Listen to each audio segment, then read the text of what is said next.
ఇది కాలు అనే వ్యక్తి కథ. కాలు చనిపోయి భూతంగా మారాడు. అలా చుట్టుపక్కల పరిసరాల్లో భూతంగా తిరిగేవాడు. అలా తిరుగుతూ తిరుగుతూ కొందరు మాట్లాడుకోవడం గమనించాడు.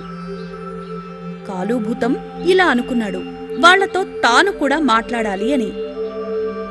అలా అనుకుని వెళ్ళి వాళ్లతో మాట్లాడ్డానికి ప్రయత్నించాడు. వాళ్ల దగ్గరికి వెళ్ళగానే వాళ్ళు భూతాన్ని చూసి భయపడి, భూతం, అమ్మో భూతం అని అరిచారు. బజార్లో దొరికే మిఠాయిని చూసి తినడానికి ప్రయత్నించాడు. కాని భూతం రూపంలో ఉండడంతో తినలేకపోయాడు. అతని బాధ వినేవాళ్లు లేకపోవడంతో తన దుఃఖాన్ని జంతువులతో చెప్పుకునేవాడు. కాని అవి కూడా భూతం మీద దయ చూపలేదు. అవి భూతాన్ని చూసి అరిచేవి. ఇదంతా కాలుని చాలా బాధపెట్టింది. దీనికి పరిష్కారం కోసం ఒక ఉపాయం ఆలోచించాడు. అదేంటంటే భగవంతుడి కోసం తపస్సు చేయడం. వెంటనే భగవంతుడి కోసం తపస్సు మొదలుపెట్టాడు. అలా కొన్ని రోజులకి భగవంతుడు ప్రత్యక్షమై ఏం కావాలో కోరుకో అని అంటాడు.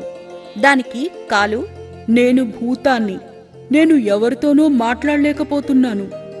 జంతువులు నన్ను చూసి పారిపోతున్నాయి. మీరు నన్ను భూతంగా ఎందుకు మార్చారు? తిరిగి నన్ను మనిషిని చెయ్యండి అని ఏడుస్తూ అడుగుతాడు. అది విన్న భగవంతుడు, నేను నిన్ను భూతంగా మార్చలేదు, నువ్వే మారేవు. దానికి కాలు, లేదు ప్రభూ, నేనెప్పుడూ భూతంగా మారాలి అనుకోలేదు. నువ్వు అనుకున్నా అనుకోకపోయినా నువ్వు చేసిన కర్మల వల్ల అలా జరిగింది. బతికున్నప్పుడు ఎవ్వరికీ సహాయం చేయలేదు. సహాయం కోసం వచ్చిన వాళ్ళని ఖాళీ చేతులతో పంపావు. అందుకే తినలేకపోతున్నావు. ఎదుటి వాళ్ళ రంగు రూపాన్ని హేళన చేసి మాట్లాడావు.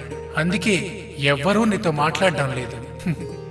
కనీసం జంతువుల మీద కూడా దయ చూపించలేదు. అందుకే అవి నీ నుంచి దూరంగా పోతున్నాయి. ఇది విన్న కాలు చాలా దుఃఖంతో, నేను చేసిన పనికి సిగ్గుపడుతున్నాను ప్రభూ, నన్ను క్షమించండి, నన్ను తిరిగి మనిషిని చెయ్యండి. ఇది నువ్వు ముందే తెలుసుకోవలసింది. ఇప్పుడు నేను ఏమీ చెయ్యలేను. ప్రభూ, నేను దానికి పశ్చాత్తాపపడుతున్నాను. మీకోసం తపస్సు కూడా చేశాను. ఈ పాపాత్ముడి మీద దయ చూపండి. నీకు మంచి బుద్ధి లేనప్పుడు తపస్సు చేసినా ఏమీ ఉపయోగం లేదు. అదే నీకు మంచి బుద్ధి ఉంటే ఈ తపస్సుతో పనే లేదు. నువ్వు చేసిన పాపకర్మల నుంచి విముక్తి పొందడానికి ఒక ఉపాయం ఉంది అని ఇలా చెప్తాడు. నీ జీవితంలో ఏ పుణ్యకార్యాలు చేయలేదు. అందువల్ల నీ పుణ్యం ఖాతా ఖాళీ అయిపోయింది. నిన్ను నేను ఇప్పుడు స్వర్గానికి పంపిస్తాను. అక్కడ పుణ్యపు ఖజానా ఉంది. అందులోంచి ఒక డబ్బా తెచ్చుకో, నీ పుణ్యం ఖాతాలో జమ చేసుకో. అప్పుడు నీ ఖాతా భర్తీ అవుతుంది. నిన్ను తిరిగి మనిషిని చేస్తాను. కానీ గుర్తుపెట్టుకో, అక్కడ నుంచి ఒక్క డబ్బా మాత్రమే తేవాలి. ఇది విని కాలు చాలా సంతోషించాడు. స్వర్గానికి వెళ్ళడానికి తయారయ్యాడు. కానీ ఒక సమస్య ఉంది. అక్కడికిలా భూతంలా వెళ్ళకూడదు. అందుకని నువ్వు నీ భూతం రూపాన్ని ఇక్కడే వదిలే. దానికి బదులు నీకు పవిత్ర రూపాన్నిస్తాను. కాలు స్వర్గానికి వెళ్ళాడు. అక్కడ పెద్ద బంగారు ఖజానా ఉంది. అది చూసి కాలు కళ్ళు మిలమిలా మెరిశాయి. అక్కడ పెద్ద పెద్ద బంగారు ఆభరణాలు, నాణాలు ఉన్నాయి. కాలు ఒక డబ్బాలో నాణాలను నింపాడు.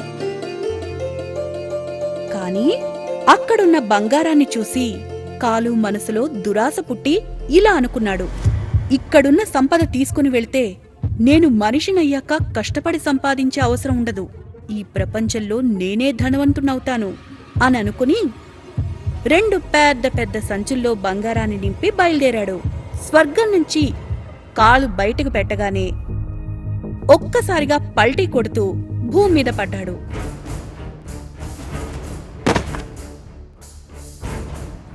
ఆ బంగారం సంచులు ఆకాశంలోనే మాయమయ్యాయి.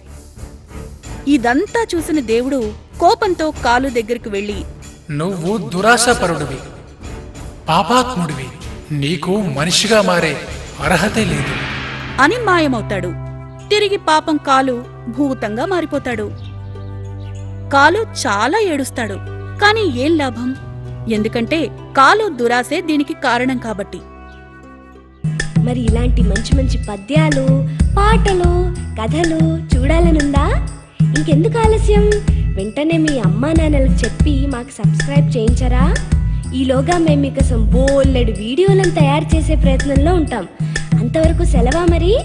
టాటా.